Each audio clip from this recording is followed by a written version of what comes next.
For hosting today's event. Delta's has been a cornerstone of downtown New Brunswick since 1999, a place where community gathers, where culture and culinary experience come together, and where the heart of the city is always on display. Businesses like Delta show us how important it is to have leaders in Trenton who understand the needs of small businesses. Communities thrive when local businesses thrive. When storefronts and restaurants are open, when entrepreneurs are supported, when families can live, work, and gather in vibrant, walkable, welcoming neighborhoods, that's when cities and towns grow stronger. That's why I'm excited to welcome two outstanding leaders who will soon guide the great state of New Jersey, Governor-elect Mikie Sherrill and Lieutenant Governor Dale Caldwell. They have been hard at work making sure they hit the ground running day one. Governor-elect Sherrill, your record speaks for itself in everything you do. You always put service, integrity, and people first. New Jersey is excited as you bring that same commitment to the governor's office. Your vision for improving state services, supporting families, and delivering real results for New Jerseyans will make a real and meaningful difference throughout our entire state. And now New Brunswick gets to share Dale Caldwell with the rest of the state. For more than 2 decades, he has served this city with heart and purpose. He helped strengthen our schools, support our families, and strengthen our neighborhoods. He has long been a champion of economic development, education, entrepreneurship, and community revitalization. Everyone who has ever worked with Dale knows one thing above all else. Like Governor-elect Sherrill, he leads by serving people. His voice in the State House will be an invaluable asset to cities like ours, cities that are filled with small businesses like Delta's that power our local economy and shape our identity. Governor-elect Sherrill, Lieutenant Governor Caldwell, thank you for your commitment to New Jersey and to the people you serve. Now please welcome Governor-elect Mikie Sherrill.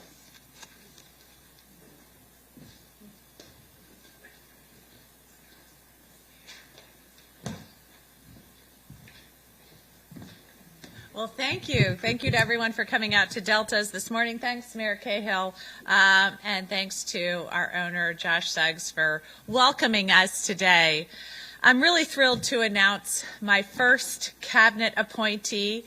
I'm not going to shock you when I say it is Dr. Dale Caldwell, our Lieutenant Governor-elect, will be our next Secretary of State. So I know that with his breadth of experience, with his background in education and business and nonprofit, working for the state, and the fact that he's also an athlete, a pastor, and a parent, I know he is going to bring tremendous expertise to this role.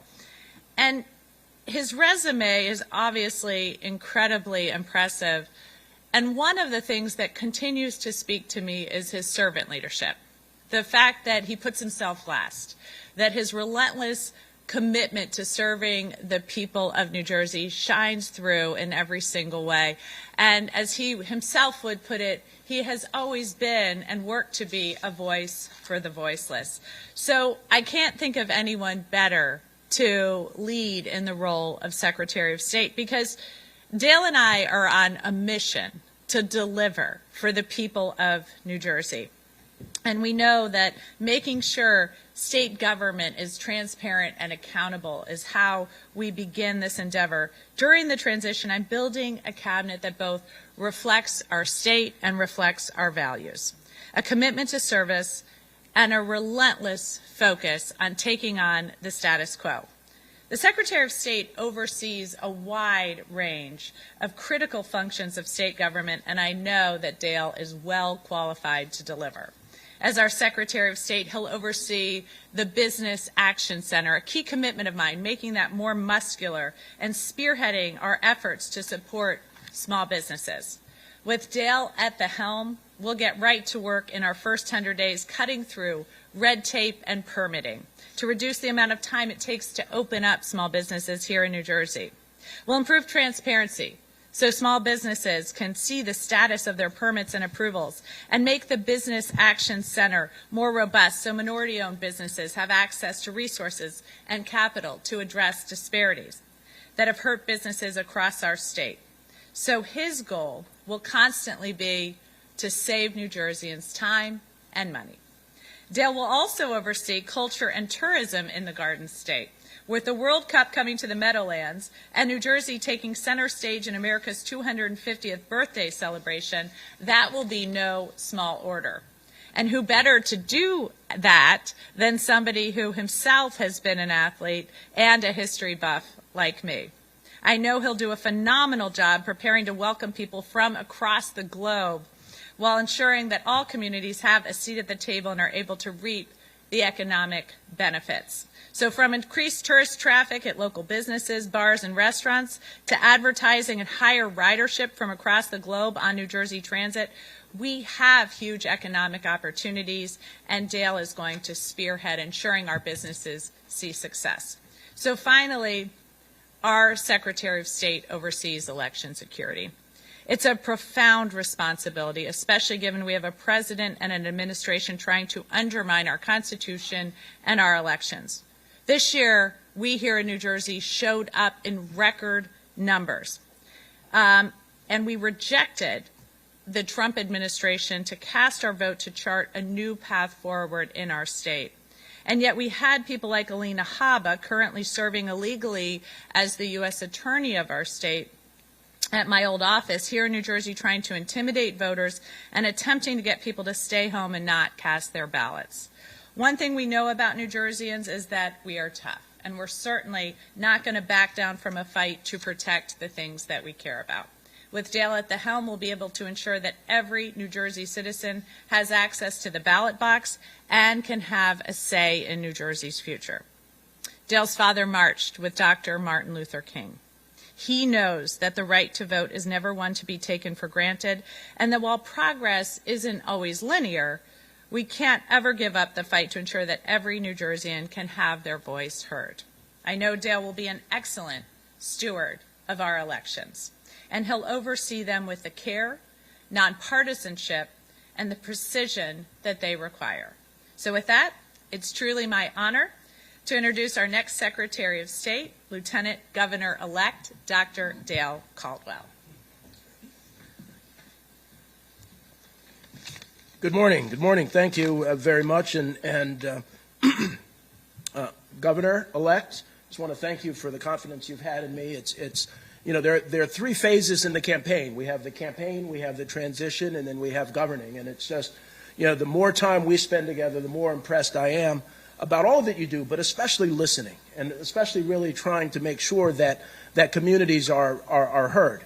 It's wonderful to be here this morning because in 1999, when Josh Suggs had opened this, it was Hurricane Floyd, and I actually helped them open up when they first came. So this is kind of a coming home time for me, and so it is just an incredible opportunity to serve as Lieutenant Governor, but also Secretary of State. As you know, the Lieutenant Governor has to serve in a department, and so one of the reasons I want to do this is to really support Mikie's focus on driving an agenda that expands opportunity, that lowers barriers, and brings real accountability to government.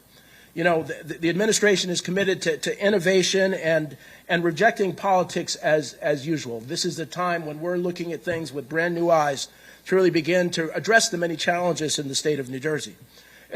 So we're serving with and knowing Mikie a focus on urgency, a focus on purpose, and a deep belief in lifting up our communities and making sure that all communities, no matter what the zip code is, are as strong as they possibly can. So the kind of three areas I wanted to talk about at the Department of State. One are small businesses, and I have the opportunity to lead the Save Time and Money Transition Committee to really focus on cutting through red tape and eliminating unnecessary fees and delays, and ensuring that small businesses, and especially minority-owned businesses, can get the real reliable support they need and the opportunities that they deserve given their capabilities. And so as we look at this idea of saving time and money, we are laser focused on really trying to reduce this red tape and this challenging delay that costs small businesses like Delta's a lot of money. The second piece is culture and tourism. And if anybody who knows me knows that, like Mikie, we love history. We love history, and this state has one of the richest histories in America. And so as the Secretary of State, we want to make sure that history is not only collected, but is as vibrant as possible, and that it reaches all of the population. I think too many people don't understand how incredible New Jersey is. As you know, this is an incredible time. We have the 250th anniversary of this country in New Jersey, and the largest sporting event in the world, the World Cup, is going to be here this year. And so one of the things that we have to make sure is that those tremendous opportunities need to translate with revenue to small businesses, to have watch parties, to do other things in restaurants, to really make sure that people have opportunities to have jobs and to really grow. And we want to deliver and elevate the arts and the culture and sports and the economic engines that really help this state really grow. And one of the reasons I'm really particularly interested is, you know, I was on the board of the United States Tennis Association. A lot of people don't understand that the U.S. Open is the largest annual occurring sporting event in the world, with more than 800,000 people coming. And it has greater economic, it's a greater economic engine than all the Yankees, Mets, Rangers, Knicks games combined. So the opportunity to have the World Cup here can translate to hundreds of millions of dollars in local communities. And finally, as you heard the governor-elect say, election security. You know, this is a time when we have an assault from an administration on trying to do everything they can, and so often unconstitutionally, to really interrupt our election process. And as you heard, my dad, you know, marched arm in arm with Dr. King to really focus on voting rights, to make sure that everybody, no matter who you are, has the opportunity to vote and is not distracted or delayed or scared into not voting. And so we want to make sure that every ballot and every voter and every can vote in every election that they want to vote in, and to make sure that, as the governor-elect has said, safety is our #1 priority in all communities, and to be safe when you're voting, to be safe when you're living, and to be safe when you're enjoying the many benefits of New Jersey. And there's a whole bunch more with the Secretary of the Department of State, but I'm just so excited to get to work. I'm so excited to working with great people like my good friend Mayor Cahill, who originally appointed me to the board of 28 years ago. And so, you know, the experience that I have working with local communities really will serve well in this new position. So with that, Mikie and I will take some questions.